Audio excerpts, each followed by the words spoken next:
Now we're looking at the UWE offense coming onto the field, and their first two drives. Cool. So they've come out in what I would describe. As buddy minus. I describe it as buddy minus twins right, twins looking from the defensive viewpoints, twins left. So essentially what Buddy's telling me is that we've got a QB and gun, we have a running back offset to him, and we have a fullback that is to the opposite side of the running back. That's what Buddy's telling me. Buddy is essentially telling me that we have this guy opposite side to this guy. That is what the Buddy's telling me. The minus is telling me that the running back is to the side of the least receivers, so it's to the single side. Twins left is just telling me that the twins is to the left. That's what it's telling me. So buddy gun minus twins left.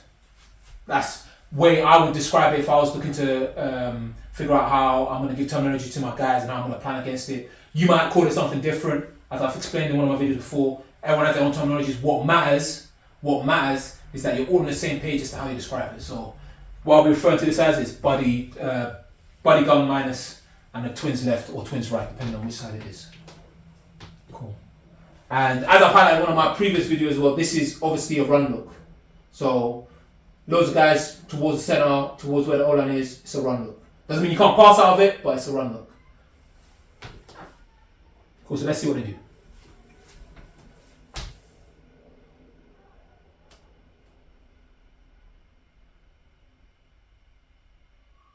Cool. They essentially run ISO or power. It's one of the two. Yeah, so they essentially run ISO. And this play here, as you can see, they gained about 6-7 yards here. This was indicative of one of the challenges Nottingham had throughout the game. In the same way Nottingham couldn't buy a run offensively, they really struggled in stuffing the run defensively. UWE's run game in this game was firing. It was firing. They were regularly getting 4+ yards and in the vicinity of 7-8 yards regularly on their run plays. And that was generally, in my opinion, due to the struggles or due to the second level play. So what am I talking about when I say second level play? So if we think about the defense having 3 levels, first level is your D-line, second level is generally your linebacker play, or any player that has to be loaded in order to deal with the run. So that might be a safety or a nickel or a corner, depending. But that's second level. Then your third level is your DBs. Your safeties. I also would generally consider corners third level because they're just generally dealing with the pass, particularly if it's against spread offenses. But if they're towards the offensive line and played in tight and having to deal with a primary run gap, then I would also call them second level. So you essentially have one level, 2 level, 3rd level. And then depending on whether the corners are predominantly still a pass or run, they're also on the 3rd level or they're on the 2nd level. So generally it's been a challenge of second level play, and that is evident here.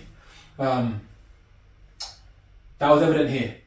Because the D-line play from Nottingham, I think that Nottingham also have an excellent D-line. I think it's evident here, although it might not have been clear from the amount of run plays, the amount of run yardage they got. I feel like the Nottingham D-line did an excellent job this game. Generally put pressure on the QB. The UWE QB was wary of the pressure as well. Often got antsy in the pocket when he couldn't get to his first read.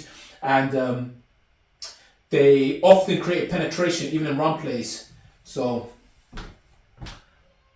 well, cool. So we've got this buddy look. It was a large run. Remember, one of the most important things, depending on the concepts in which you're using to defend the run, but one of the most important things when it comes to dealing with the run is gap discipline and understanding what your gaps are. And not only understanding what your gaps are, but how your gaps might change through the play. So here we've got buddy minus. So because of that, what we know, as I've highlighted in a video before, I may put it up if I can get it as a card. Highlighted in the video before, we assume the QB is not a run threat unless by scout we assume that it is the case. In this case, we're not. We essentially have the number of gaps, the number of possible blockers plus 1. So we have the 5 O-lineman. We have the 5 O-lineman. With 5 O-lineman, 1, and then we have a fullback. We're saying we already said the QB. We're not considering a running threat. So we've got the running back. So because we've got 6 possible blockers, we need 7 people in the box to defend the run. So first and foremost, let's look at that. Let's see what the Nottingham defense has. Do they have enough defenders? Do they have enough defenders in the box? 1, 2, 3, 4, 5, 6, 7. So schematically, from looking at the way they lined up and how Nottingham lined up, Nottingham have enough players to defend this run. So why does this run go for like 6-7 yards? Why does this run go for 6-7 yards? That's the question. They've got enough players to defend the run, but yeah, it still gets a lot of yardage. And this is the second aspect of gap discipline. It's not only having enough people to deal with the run, but it's also knowing what your gap is and how your gap might be influenced and changed as the play develops. So in this world, this is how I would play it. Nottingham defense might play it slightly differently, but they will have someone accounted for all these things. So in this world, you've got the 5-0 lineman, got 6 gaps. You've got this fullback in the back who's creating another gap. You've got this fullback in the back who's creating another gap. Now this fullback, because of where he's lined up, this fullback has multiple options. This fullback could work to the outside. This fullback might work to the inside, as he does in the play, which we witnessed. He might work across. So because this fullback can do all these things, and every time the fullback eventually inserts into the line, he creates another gap. Remember, the number of gaps, the number of people plus 1. So the moment, currently, his gap isn't visible because he's not on the line, he hasn't generated. But the moment he inserts into one of these areas, he will generate another gap. Now, because we've got the O-line, the D-line are generally going to deal with that gap. So it's down, and the D-line have a dedicated gap off the snap that they're just going to hit. They might stunt, but let's assume they don't stunt. If they don't stunt, he's going to hit here. He'll hit here. It looks like he'll hit out here. 1 second.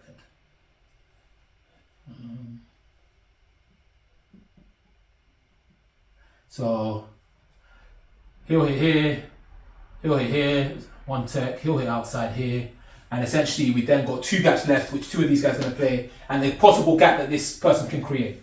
So essentially, because the D-line is going to hit their gaps, or if it's a stunt hit, whatever gaps they are, we need our second level must account for the gaps that the D-line don't hit, plus this fullback that exists. So we must be aware as a unit as to how we're going to look to do that.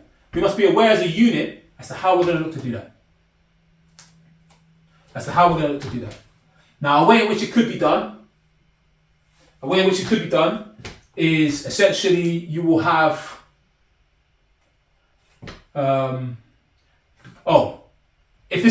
if we knew exactly where the fullback was going to go and he wasn't going to move, let's say the fullback decides he's going to go and hit this outside area. If we knew that's going to happen, you would have this backer is playing this gap, this backer is playing this gap, and then this backer would help to deal with the outside gap that this guy generates. That's if we knew exactly what it's going to do, but we don't know, and we can't assume to know. And let's scout, and they do 100% of the time, we can't assume to know. So essentially, it's down to our backers, our 3 backers, to react and work as a pack to deal with where this fullback is going to generate another gap. Now, a means in which you might do it is that you might go, okay, cool, we're going to assign 34, you're the fullback player, or 34, you're going to play the outside shoulder of the fullback. If he inserts inside, so if he inserts, you're going to be the outside shoulder on the fullback. If he inserts inside the line or out to you, as you're showing, you're going to be outside shoulder on the fullback. If he inserts inside the line or outside or to your side. Outside shoulder on the fullback, if he inserts inside the line or to your side. If the fullback works across the line, across the field, we will essentially treat it as a pull. And then because we're treating it as a pull,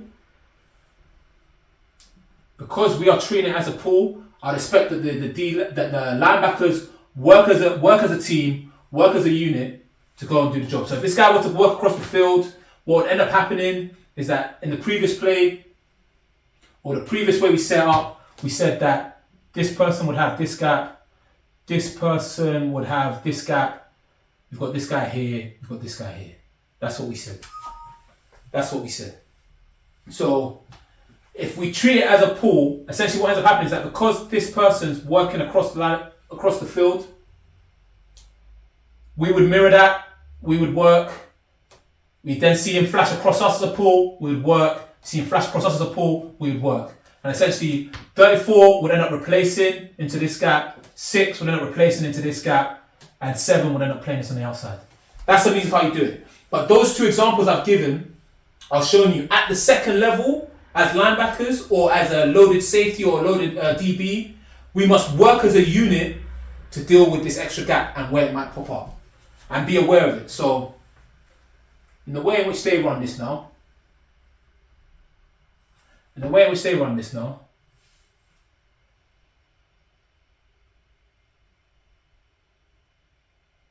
the gap pops up on the inside. The gap pops up on the inside. The gap pops up on the inside. Cool. The gap pops up on the inside. Wide window open, come downhill. Boom. But he still gains about 7 yards. Now, why does that happen? Remember what I said previously. 34 might be the fullback player or play the outside shoulder on the fullback. So in reality, because 34 doesn't have a gap here, if they run it to his side or they run it, if this guy runs out to the outside, he's essentially watching the fullback. He doesn't have to be worried about what the O-line do. He's basically quickly reading the O-line through to the backfield. You rarely want to read just the backfield. So what ends up happening here? As you can see, 34 is half a second late. It makes sense in this situation because the D-line here run a stunt. So we've got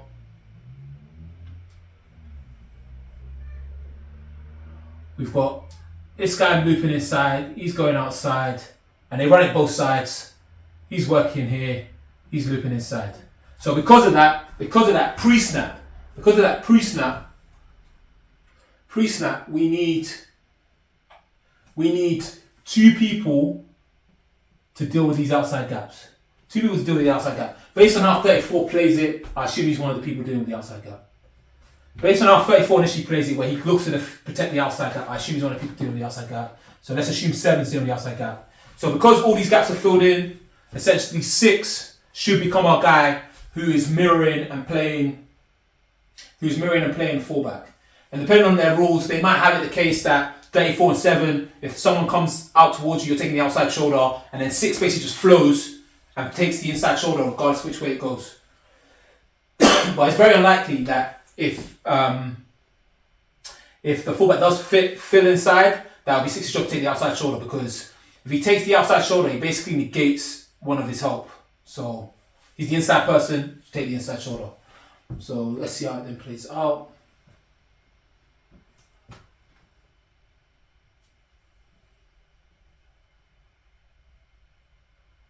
Cool. So we get a nice window open here. 6 is a little bit hesitant. But he comes down here in relatively decent time. It's not the end of the world how he plays it. Window open, look to be aggressive in that, fill that. You know if the fullback comes in, you want to take his inside shoulder, which he does initially. But the challenge in which he has here, that number 6 has here, is that as number 6 looks to take on this block,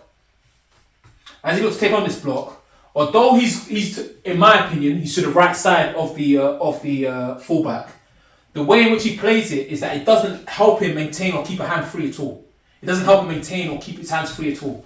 So because of that, even though he's got to the right gap, he can't make a play if someone runs into his gap. And that essentially is what ends up happening here. He gets blocked downfield.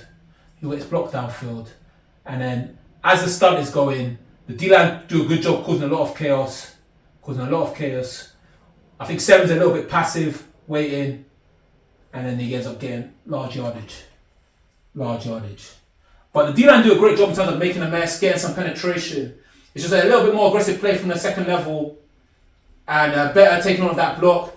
Rather than it being it ends up being like a 6-7 yard game. I think if he takes on this block a little bit better, 34 plays a little bit more aggressively here, even though he has to read the outside, plays the fullback. I think what can end up happening here, what we can end up having here, we can end up having a 3-yard gain rather than a 7-yard gain. And because of the stunt, I don't think you're going to get much better than a 2 to 3 yard gain. Because of the way the stunt is it would be very hard to stuff this for basically a 1 yard gain unless your D-line just absolutely excel. And I think that they did an excellent job as it is anyway, generating a lot of pressure. He gets in scot-free, this guy here gets in scot-free, forces the running back to bounce, delay a little bit, which is an excellent job. So I think Dion do it well. I think if the second level plays a little better, you only get 3 yards, and then because of how it's played, they double the amount of yardage. So nice formation, nice blocking, strong D-line play. But due to a little bit of weaker second level play, they gained 7 yards instead of 3. Cool, let's go to the next play. Once again, they're in Buddy gone minus, twins left. Here you see you've got a better job. They still gain 6-7 yards. But because we've explained how they've lined up, how we're defending it, how we're looking to deal with the gaps, I'm not going to go over that again. They still gain 6-7 yards, but it's a relatively better job. I don't know if they've got the stunt still. Cool. This time they don't have the stunt.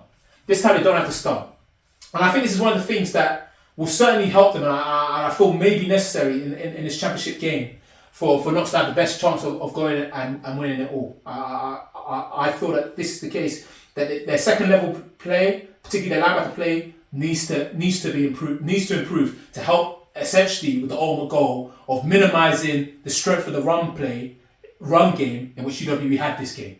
So in this one, we don't have a stunt, so the D-line hit all their gaps. So we essentially want someone to be the fullback player. For the sake of this analysis here, I'm going to say 34 is who we want to be our fullback player. So he's taking the outside shoulder of the fullback. If he comes outside or inserts inside, this person's going to take the inside shoulder, or assume that fullback comes in through his gap, he's taking the inside shoulder. This person's just playing his gap.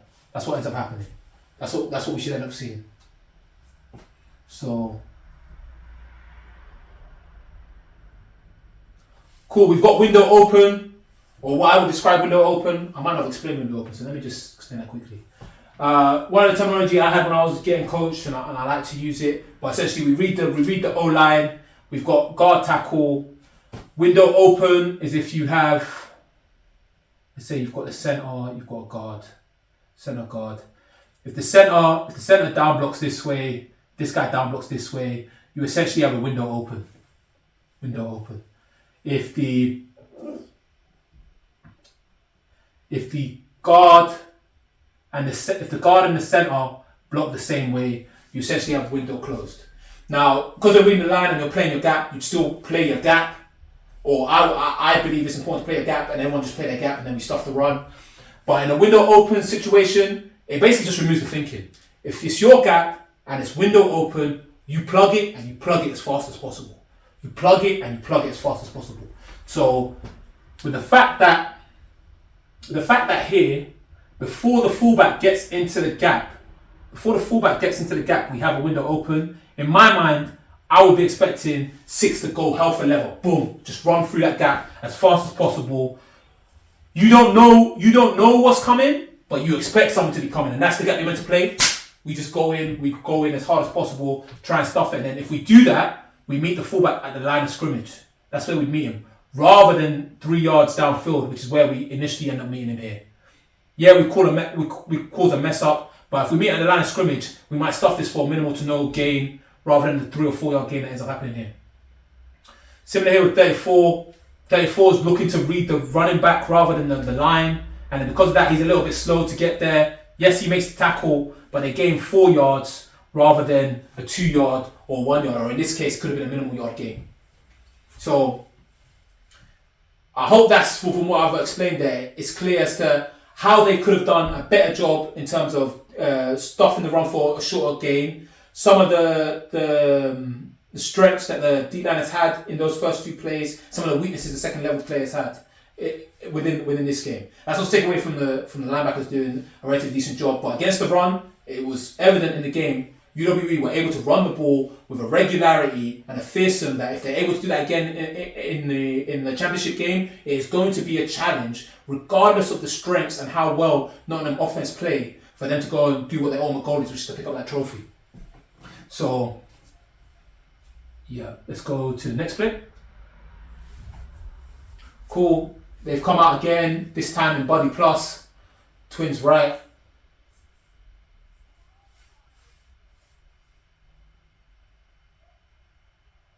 Cool run play.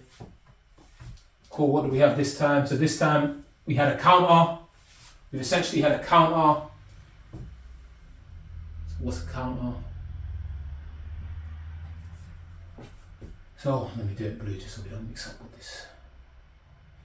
So essentially had a counter. So what we're going to end up having is down block, down block, down block, pull to kick, pull to wrap. Yeah, pull to kick, pull to wrap. Otherwise, I'll check it again. Then they've essentially had the fullback, use the fullback to act as extra protection here, so to block this guy out. Then you've had a fake step as though he's running towards the left, and then follow his blockers in terms of for the sake of timing. That's essentially what we've ended up having. So counter, we've got two people from the backside coming to pull to kick, pull to wrap. They've helped to ensure that the D lineman can't make a play here by having the fullback blocking, which I think is a nice little addition to this counter play. And then the running back's done a good job in terms of running there. So let's see what ends up happening here.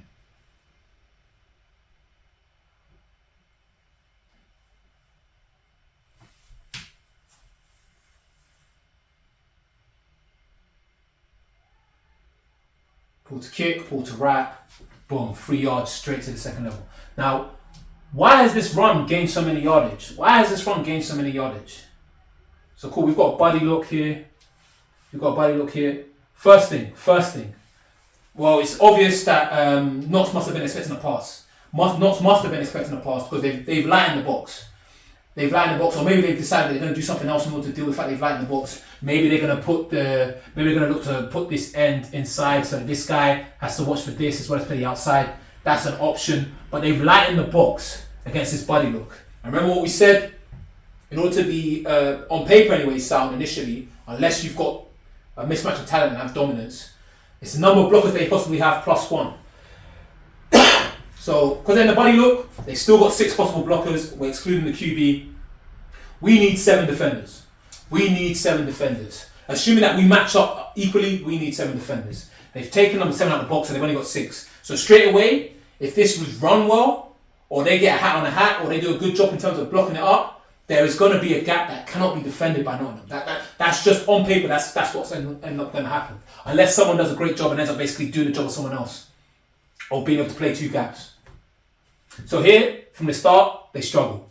On paper, they're already 1 gap down.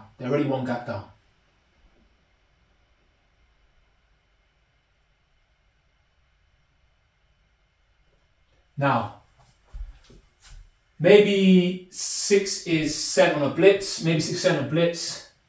34 here.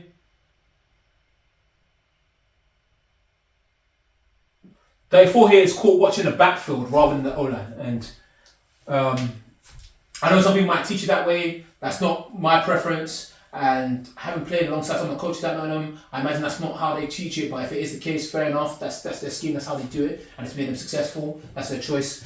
But in this world, one of the reasons why I'm a big fan of reading the O-line rather than the backfield is that the O-line are going to take you to the play. The O-line will take you to the play. People have the O-line move to block for lanes in which they want to run down. So if you watch the O-line and read the O-line, they are going to take you to the play. And the backfield often has misdirection. And by the time you react to how the backfield moves, if you haven't reacted to what the O-line's done, you're already half a step late. And that's what you end up witnessing here with number 34. Cool. He's watching the backfield, gets done by the counter. He's not watching the 2 pullers go. By the time he recognises it, he's a second and a half behind the play. There is now no way in which we can deal with this. There is now 6 is also should have read the pause well and worked across, but you can see it in this freeze frame here. You can see it in this freeze frame here. You can see it in this freeze frame here. Cool. This is our puller that came to kick. This is our down block from our tackle. This is our puller that came to wrap. Now, if you look at this, what do we end up having? We've got 3 guys there, because there are 3 guys. How many players do we need to defend the gaps? 3 guys, 4 possible gaps. We need 4 players. Now, if 7 was in the box, 7 would have been one of the people that were going to deal with this gap. So 7's out. So we're already a person down. So 34 probably has a gap to this side, but with the people that we have, if we're going to look to defend this, both 34 and 6 as the second level players need to flow with the pool and fit these 2 gaps, because these 2 extra gaps. Because if we watch this here, you've got D-lineman here, you've got a gap outside the puller that's pulling to wrap, you've got a gap inside the puller that's pulling to wrap, you've got this guy blocking here. And essentially, we need, because 7's out the play, or you can have the safety. Technically, I guess you can have the safety come down, but the safety's passed first. By the time he comes down, they're already going to gain 6 yards. If not more. So, if we're going to play it the way that it's like here, even though we're gapped down, to have any fighting chance, 34 and 6 need to just flow the pool. And yeah, we're going to give up a gap anyway, because as I highlighted initially, we don't have enough people to defend the run. But that's what we would have to do. And essentially, in this world, the moment that we get this look from the UWE line, this is going for yards. The running back essentially has a 2-way goal. He's just following behind his blocker, waiting for the time when he has to press. And then that's essentially what ends up happening. And then they gain maybe yardage. 6 ends up caught in the wash. Can't flow with it. Boom. Before it gets anywhere, it's a safety coming and making a tackle. Safety does a decent job to basically stop them gaining more yards than that, because he just follows in behind. But yeah, we did it in this situation defensively. The moment 7 went away from the play, I assume it's because they're thinking it's a pass play. They don't have enough defenders to deal with a number of gaps. The moment that our second level don't flow with the pool and are in the backfield rather than the O-line, at that point the yardage is going to be gained. And the fact that the safeties come down and basically blow up the puller and the thing, that saved what would have easily been 20-25 yards. And it's only been like a 8-yard gain? 8-yard gain?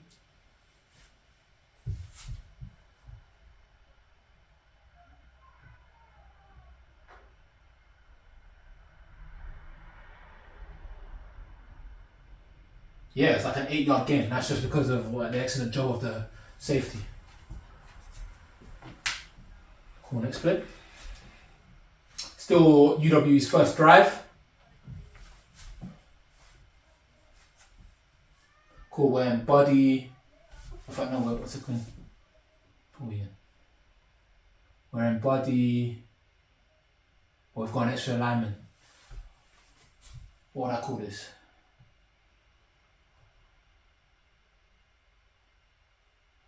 I would probably call this body gun minus duo. That's probably what I would call it. They brought in an extra lineman, although he's playing tight end, and they've got single receiver, and then they motion this single receiver. But let me know what you would call it. Cool, heavy run formation, run play. Once again, gain about 6 yards. Once again, gain about 6 yards. So let's look at this now.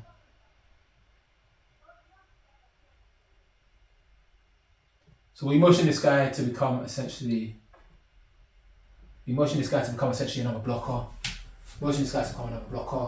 So because we motion this guy to go on another one, we've got 5 plus the fullback 6 plus the extra lineman acting as a tight end 7 plus this guy attached upon it as well, wing back 8. So essentially we need 9 people to defend this. We need 9 people to defend this possible run. And how you decide to choose to do that is down to you. Like, the way I would probably look to do it, although I know some people prefer different sort of matchups, is that because my corner doesn't have a receiver to deal with, I'd have my corner play the edge, I'd start the D lineman in, and then make sure I have enough bodies inside. So I would look likely to have, we need 9 people to defend this. I would have my 4, 1, 2, 3, 4, 5, 6, 7, 8, and then I would load one of the safeties. Either 40, maybe I'll just go with 9. You could either play it off there and going, okay, cool, if they get to the outside, then they will come down real hard. Or you could blow them in the field safety, and essentially it forces you to be in a certain coverage. Like, essentially, if you've got this sort of look, you're likely going to be forced to be in man. If you play it the way I'm saying, in terms of prioritizing, making sure your gaps are against the run over everything. Now, none of them don't play it this way. They don't play it this way, but cool. Essentially, what Nottingham end up doing. Nottingham end up essentially playing this as a 7-man box. So they've got 2 gaps that are unaccounted for, which they just won't defend.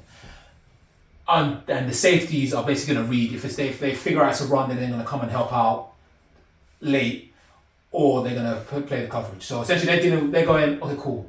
If it is a run, our 7 men are going to delay it long enough for our safeties to come and help out, and it'll be a relatively minimal gain. Or we don't mind them gaining 4 or 5 yards on this play. If it becomes a big problem, we'll switch up. That's essentially what they're saying. Because they've essentially only got their standard 7. Dealing with this corner, the corner doesn't really play a run, or if he does, the D lineman takes the outside anyway, so the corner is basically useless there, or is not doing anything there in terms of in the run game, and the safeties come in late. So that's how they choose to play it. Now this run really, based on the fact that they've got so many bodies, should go for major yardage on the UWE side, but why doesn't it? Why doesn't it go for major yardage?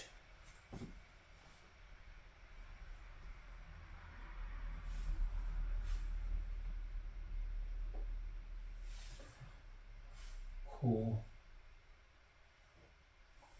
Why doesn't it not go for major yardage?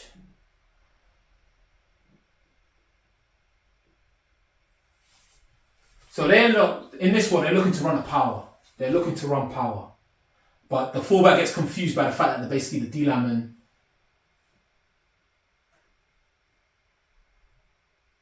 In this one, they're looking to run power. They're looking to have this fullback kick this guy out, this guy pull to wrap. This lineman probably should have left this guy and gone here, but he's gone and engaged this person. So the fullback doesn't know what to do, and the fullback ends up going outside. That's what the fullback ends up doing. But they're looking to run power. And if they do run power, this is going to be another one of them ones that goes for like 9-10 yards before it gets stopped.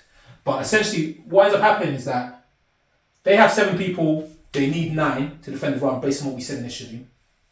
So what happens to those 2 extra gaps? Because it still doesn't go for that ridiculous amounts of yardage. One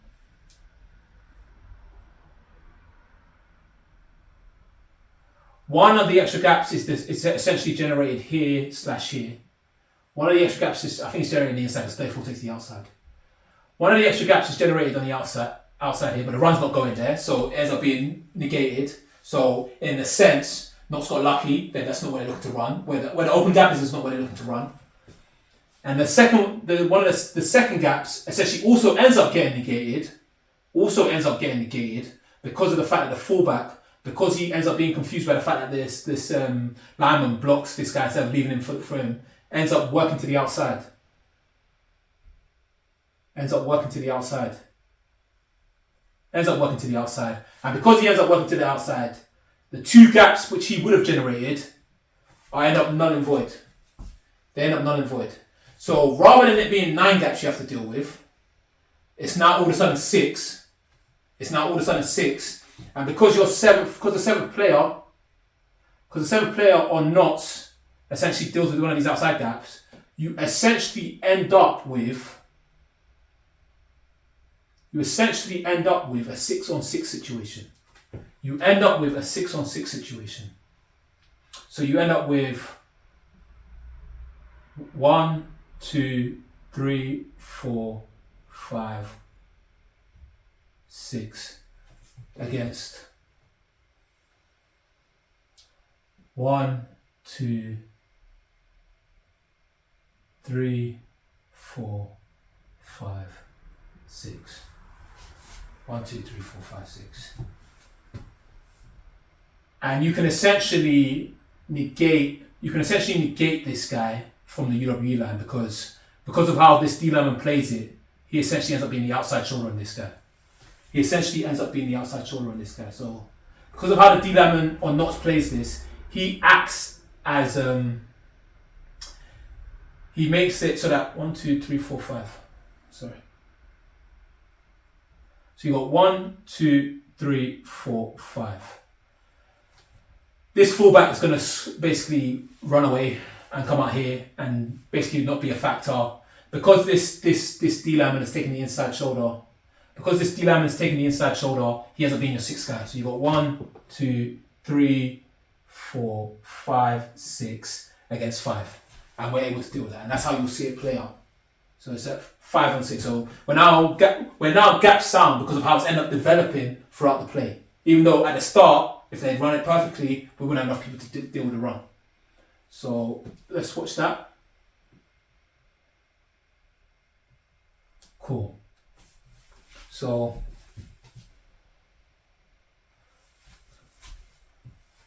what we end up with here,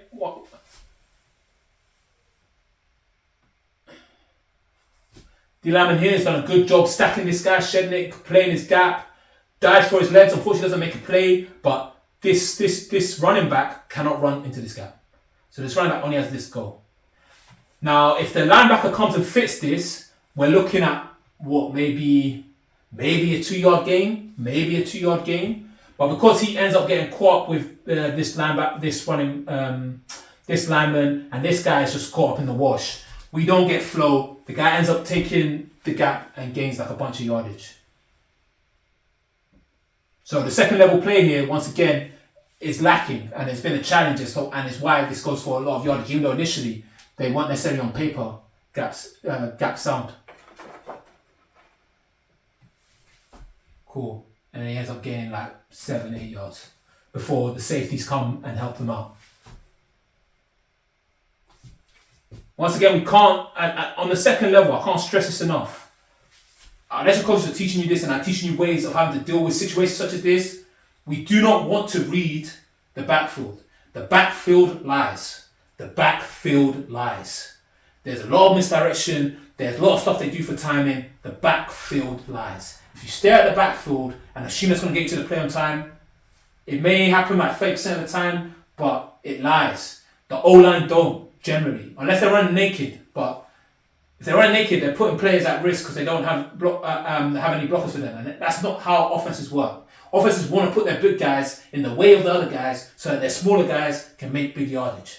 So read the line. Because if 50, I think it's 59 here, if 59 reads the line and reads the pool here,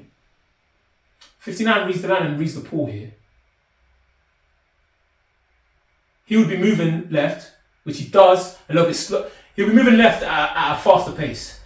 But he moves a little bit left, but it's because he's watching the running back step to the right. So he watched the running back step to the right, so he's mirroring that, which is why he's a little bit slow, waiting for the running back to declare. As he's waiting for the running back to declare, this lineman has done his job and gotten into this hole. And because of that, he can't flow with it. We don't get flow from number 6 either. So there's now a 2-way goal in this hole. Excellent job from the D-lineman. The D-lineman here is the only reason why it's not a free 2-way goal. D-lineman essentially ends up stacking this guy, controlling him, dives for the legs, making it a one-way goal, which is only through this lane. And if we get even one linebacker coming and filling here, we stuff this. We stuff this for like a 2-3 yard game. Maybe they get a first down, but it sets the tone and the standard in the sense that we stuff this. But because we don't get that good of a flow from the second level in terms of reading the line and penetrating it, what do we end up having here? The guy skips that leg. Number 6 gets blocked by the pulling guard. They gain 6-7 yards, and it comes to the second level before they make a tackle. And it comes down to the second level before they make a tackle. So let's check out the next play.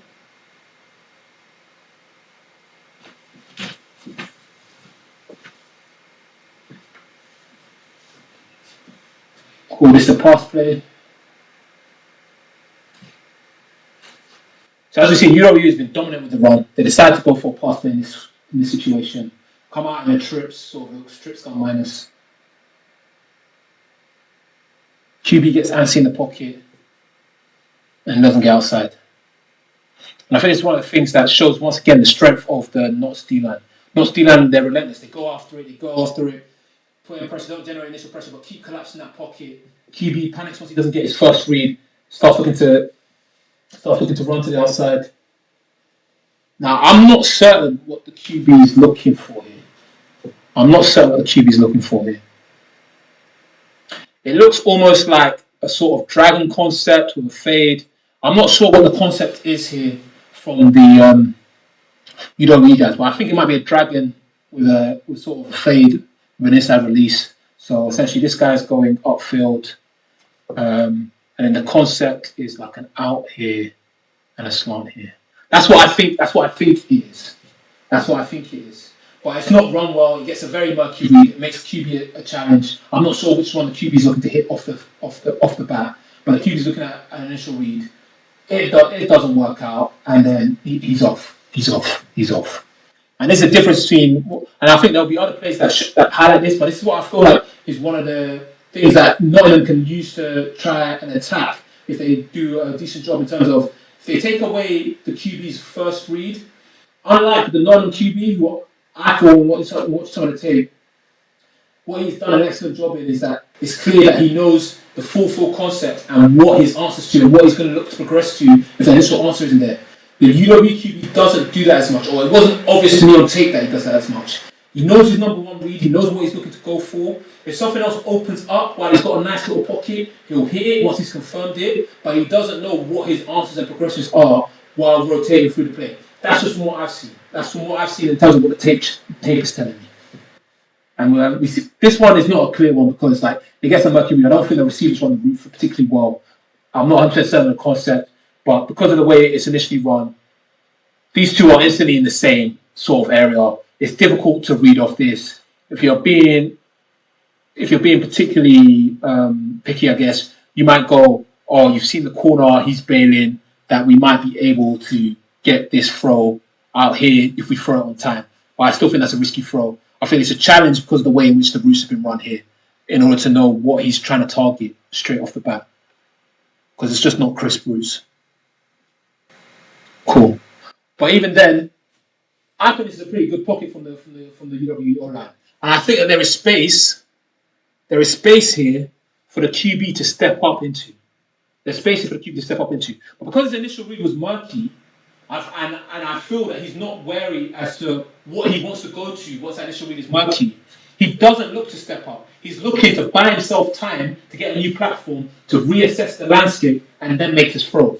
Because if he knows what his concept is, or he knows like it to the finite detail, and he's seen this initial murky, he steps up into the pocket. Eventually, what we end up having here is that this guy gets wide open.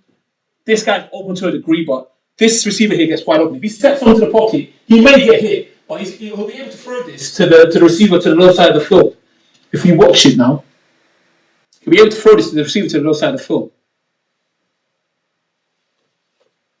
But he instantly, rather than stepping up in the pocket, he feels the pressure. He's not sure. He wants to look at 7. 7's not initially open. He's wary of it. Looks to go get the first down. Excellent play from the D-lineman, stuffing him for like a 3-yard gain. But I feel that if he was aware or he was looking and reading this entire side, he could have thrown it to 19. Who got inside leverage, was open, steps up into the pocket, makes his throw. The QB can make this throw.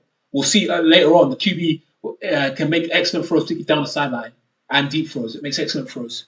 But it doesn't work out this way. Looks to the outside. Doesn't manage to beat into the edge. And the D-line, who have done, as I said, although the run has been a challenge, the D-line is excellent. It is an excellent D-line. They do a good job. They hustle. They fight hard. They're athletic. They do an excellent job. Let's go to the next play.